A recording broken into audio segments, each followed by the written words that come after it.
Welcome to the Rusted Garden Homestead. Burned out, stressed, beat up, disease-ridden, and I'm not just talking about tomato plants.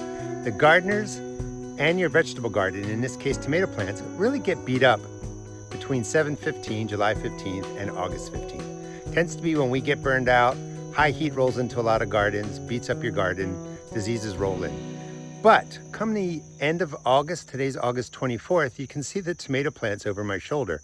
I just spent about 45 minutes taking care of them. They look great, nice and green. They were all, growing towards the ground. They were beat up. They were neglected. I want to show you how to take care of your tomato plants for the end of the season. Topping off your tomato plants doesn't do what a lot of YouTube channels and internet information says. It doesn't speed up anything. So I want to talk about topping off your plants, fertilizing, watering, and just getting them into shape so you get another good 6 weeks worth of growth out of them. I think they look really good. Check out this process. This is how I take care of my tomato plants come the end of the season. I'm going to be spending the next couple of days next week getting my garden into shape for the fall garden. Come middle of July, beginning of August, our gardens get beat up with the heat, lots of rains, diseases. We get kind of beat up and maybe a little bit burned out. These plants did get sprayed about 4 weeks ago. The fungal issues that were there are mostly under control. First thing you want to do is walk around your garden. Today is August 24th, late August. I'm in Maryland Zone 7, or similar zones, and just take a look at the plants. These guys are doing pretty good. They've pretty much, I stopped tying them up too, flopped over, lots of green growth, looking pretty good. There's tomatoes on there. If we get in as I'm, fixing these up, you'll see them through this video. Lots of green tomatoes, flowers. They're doing pretty good. These are keepers. Other plants I have, we spin over here, just aren't looking good. That one's gonna come off my list. So make an assessment of how well your plants are doing that are neglected, your tomato plants are doing that are neglected, and the ones that look, pretty good for being neglected, put them on your keeper list. Next thing is with the burnout and the fungal issues, sometimes we get behind in spraying. It doesn't matter really what spray you use, it really matters how often the gardener puts it on. So pick any kind of anti-fungal for your tomato plants. First thing, spray it down. I already did that. You can use organic means, non-organic, you can use baking soda, copper fungicide, chemical type Daconil, whatever you want to use, whatever you're comfortable with. The whole key is just get in there, spray it down. With the changing temperatures going from hotter days and warm nights to cooler evenings, warmer days, temperatures dropping down instead of being ridiculously hot, sometimes the active fungi that you had in your garden go away. They just don't, get going.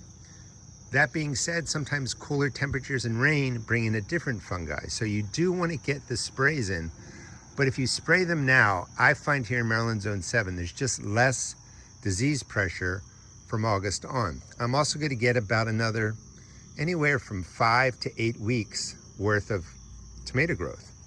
Of course, if a frost rolls in, it's going to kill off your tomato plants, which is important. But when the night temperatures get down to 45 degrees and below regularly, the day temperatures are staying in the upper 50s, low 60s, production on your tomato plants really slow down. And they don't do a whole lot. They're surviving and they're managing, but the temperatures are just too cool and they're not really doing a whole lot. Why is that important? A lot of people say, and I just want to bust this myth, this is my opinion, maybe you disagree, topping off your tomato plants does not promote faster tomato growth, meaning the tomatoes that are left on a plant get bigger, and it doesn't promote quicker ripening. It just doesn't. These are vines, and I've done lots of videos on them, and here's an example of the vine coming out, actually from the bottom of the plant, and they produce, here it is, flowers, and then it continues to grow, will produce more flowers. Out of the joints, like right in here, you can see by my thumb, a leaf starting to grow. That's going to turn into a production stem. It'll be leaves, flowers, leaves, flowers. When you top off a tomato, here's a good example of what I'm talking about. That's a sucker production stem. If you remove that, you remove future tomatoes. When you top off a tomato plant, and that would be coming up here and cutting off the top, the myth is that all the energy goes to producing more tomatoes. And by topping it off, the plant is sending all the energy to the tomatoes, speeds up growth, speeds up ripening. That's not true. This is a vine. When you cut the top off, you just end up getting quicker growth out of the joint. So it starts sending out more suckers, like right in here, where my fingers are, and it just sends out growth that way. It's not signaling for the tomato plant to send energy to the tomatoes. So don't top your plants if you think you're doing it to get, like this tomato in here, growing faster, bigger, and getting riper sooner. It's just not gonna happen. The other thing is look at all the growth down there. What is the top of the plant? I mean, take a look at that. Because this is a vine, and if you let it go, it puts out all these side shoots, the suckers that turn into production stems, they go everywhere. So this, like with a pepper, sometimes it's easy just to find the top. You top it off if you want to do that. Well, you top it off here, then you have to come in here. You got more growing, you got to top that off. Coming over here, you got another one growing, you got to top that off. Got another one, you got to top. Like, what are you topping off?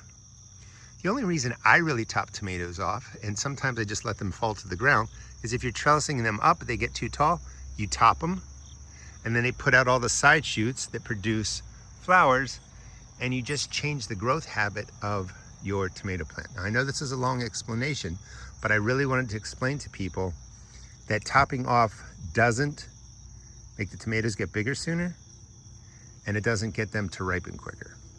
Now, what do you do if you have a plant that has a lot of tomatoes on there, lots of flowers, and the cold temperatures are coming?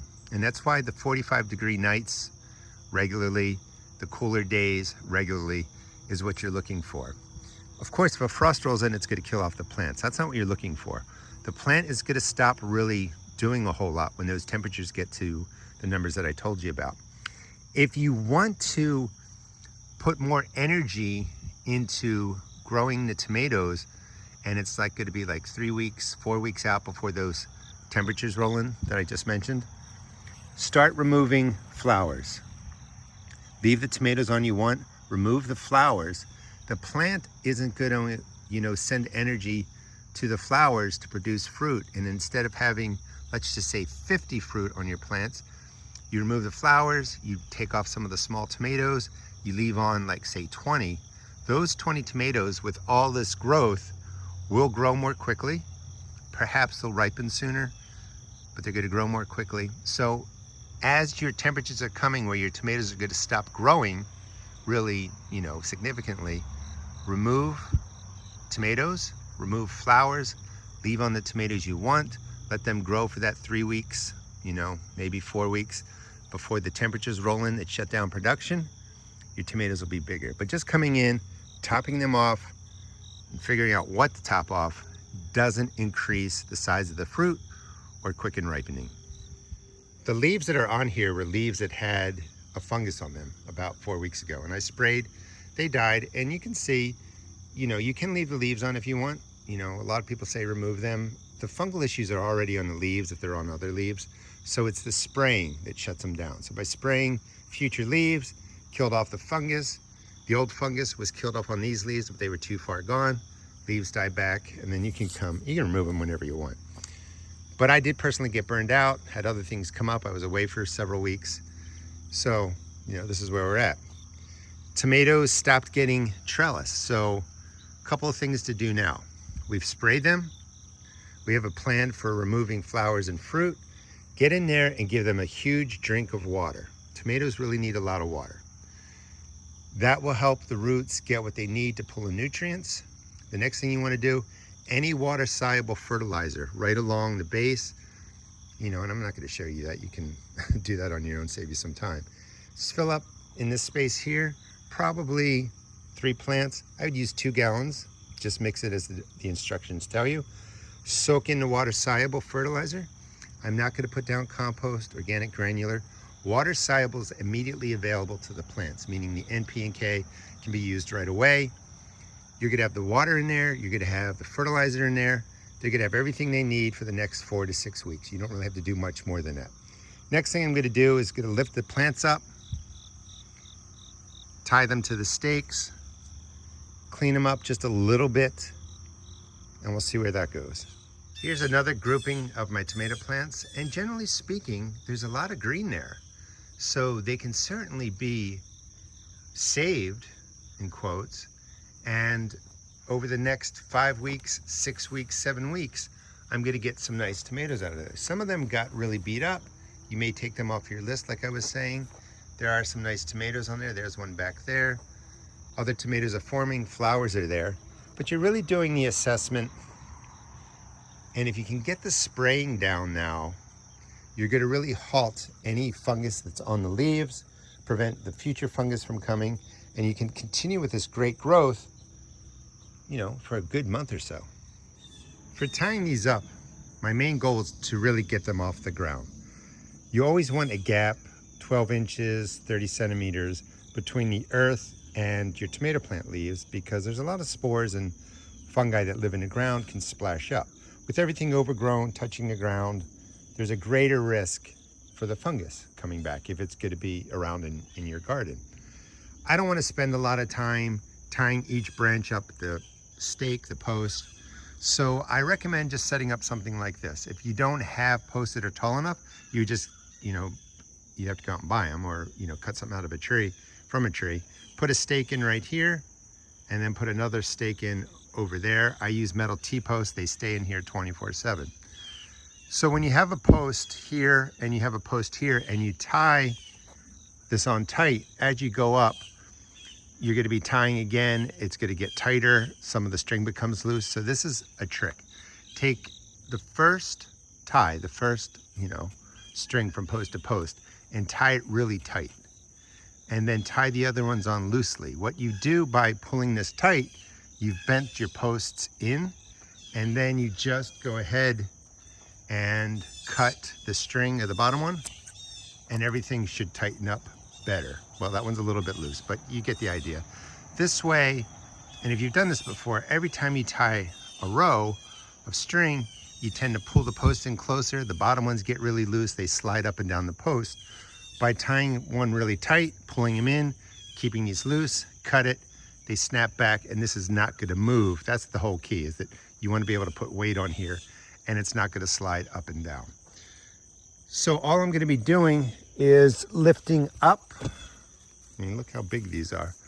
These really big branches, and dropping them over. And I'm gonna start just doing that. I'll weave them all in. I mean, here's another one. And this is getting back to the question of topping. Like, you'd have to top both of these. And remember, you just remove the flowers and the tomatoes. You know, these are gonna be nice. You remove the flowers and the tomatoes if you want the energy to go to the tomatoes you leave behind so that they grow bigger and ripen faster. And the idea is that you're leaving all the leafy growth, brings in the energy from the sun, goes to those remaining tomatoes that you have. Let's pull up one more. I mean, this one is really tall, so I'm gonna put another level up top, and you get the idea. So it's opening up the space here. The other reason that I don't want to necessarily tie them all tight to a post and go straight up, it's going to expose a lot of the tomatoes to the direct sun. And when the sun is hitting the tomatoes, no shade from the leaves, you can get, tomatoes get basically sun-scalded. They get cooked from the sun rays hitting directly on the tomato. So you want enough leaves around so that it shades the ripening or growing tomatoes. Stepping back real quick to give you an idea of what it looks like before, starting to put the branches up on the little trellis there. Let's see what it looks like when it's done. I added some more jute to the very top. And one thing that you want to do is just weave the branches through. So the first branch is going through that way, and then I'm going to come back around from the other side and just flip it over. And that will keep the branch in place. So you pick it up, you go in one level, out the other side, and then back over, and you're just weaving the tomato vine right up the top of the trellis. Here's the space all cleaned up. I think that's gonna look really good. Tomatoes will grow perfectly fine there for the next 6 weeks or so. I like, basically taking the string, the jute, from one side to the other and doing the weave because it's really quick. It took maybe 10 minutes to do that. Now we'll get down to the bottom, weed out the space. A couple areas you have tomatoes coming out. They're just gonna get trimmed back like, I do in other videos. Wanted to show you the soil. Like I told you, this area's been neglected, hasn't been raining a lot. You can see the crack in the soil because the top is so dried. This is a tomato bed. I plant in here every year. You can see the crack back there. This area is just in need of a lot of water. So again, it's water well, water-soluble fertilizer. Spray the plants before you do all this. I'm going to talk about spraying again in a second. So I've weaved the tomatoes through. They look good. You can see a lot of large tomatoes. This area is going to produce well over the next weeks. You can see some little guys up there. Plenty of flowers are around. So I do the weave through here, get a majority of the vines up. But sometimes you're going to lift them up and it just gets too thick. You have too many vines going through here. So feel free to just take 2 of them. I grabbed some pulling up from the middle of the plant and I just tied them off, just loop them off right here, sending them back down. As the vines drop, I can send them back up. I can prune the tops for size management, not for increased tomato growth, size and all that. I can just cut them back. Again, talking about the topping, like what do you top? You'd have to basically cut all the vines and that's just a lot of work. You can't even find them in here now. But the main idea was I'm gonna get 5 weeks, 6 weeks more worth of growth. So I just set them up like this and then we'll talk about the next step. A couple last things to do is you could put down some more mulch if you want to, so the moisture stays in there. With the temperatures dropping, watering is going to be less of an issue. Going to stress again, really soak in the soil. There's no ripening tomatoes up there. They're not going to split by giving them too much water. Tomatoes usually split when the root system gets a lot of water, lots of rain. You overwater, which is okay in this case. Pulls water in really quick, the tomatoes split. That's not going to happen. You want to just get these in shape to survive until they stop producing come later fall. Finally, the last thing I would do is we already sprayed once, and the reason I like to spray first is because you're touching everything, you're moving the plants together, leaves are making contact from one plant to another plant. That gives them some protection. And then when you're done, after everything's up like this, I would spray again real quick, make sure the leaves are nice and covered, and then you are good to go for the next 6 weeks. Thanks so much for watching. Please check out my seed shop at therustedgarden.com. I sell tomato and pepper seeds for $1.75 a pack. All other seeds are $1.50. For the rest of 2025, I'm going to really be focusing on fall vegetable gardening, building beds, redesigns, planting, tending, all that kind of stuff. So please subscribe and follow me, and I'll teach you how to grow a fall vegetable garden. Thanks so much for watching.